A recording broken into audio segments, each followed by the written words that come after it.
contester la société telle qu'elle est, mais on ne va pas la changer d'un coup de baguette magique, chers camarades. Il faut peut-être partir du réel pour ensuite tendre peut-être un peu plus vers l'idéal. Mais il dit qu'on vit dans une société de liberté composée de tribus et composée d'intérêts particuliers. Parce que je donne différents exemples qui me frappent, que la société civile est en avance et les manques de réponses politiques, un manque de courage, peut-être, j'incrimine personne, mais un manque de courage, peut-être les prendre en compte.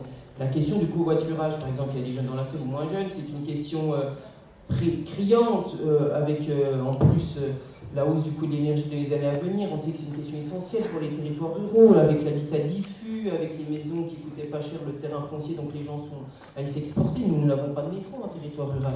La sous-location, on en juillet à Paris, là, il y a des Parisiens, vous savez que c'est un phénomène répandu, c'est un cadre strictement interdit. Pour repartir du local, il y a une méthode, je crois qu'il faut être humble et dire qu'à un moment donné, l'élu, il est un intermédiaire.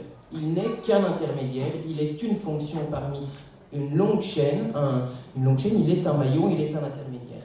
Mais c'est une méthode plus horizontale, et c'est ce que Jean Viard dit aussi. La verticalité aujourd'hui de la démocratie telle qu'elle fonctionne arrive à un point où il y a une crise de confiance, ou plutôt que les énarques aujourd'hui, on préfère les gens de terrain, ou plutôt que les experts qui arrivent dans les médias, on préfère les vrais gens qui viennent témoigner. L'horizontalité, pour moi, c'est aussi reterritorialiser le débat.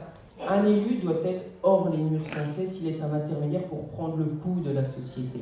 Et quand je dis ça, je le dis notamment sur une thématique qui est la thématique environnementale. Je donne un exemple de ce qu'il ne faut plus faire en politique. Un maire qui cumule en plus, qui est conseiller général et quand l'ancienne majorité de droite y est au pouvoir en 2010, la CDAC, c'est la commission départementale d'aménagement commercial, des sites où les grandes surfaces s'implantent un peu partout au niveau du territoire français.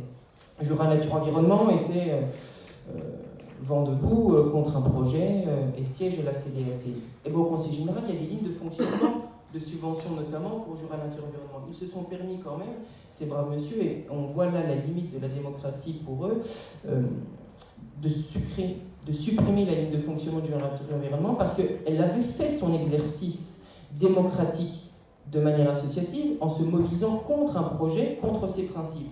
Et ben nous ne pensons pas ça aujourd'hui, et je vais m'arrêter là.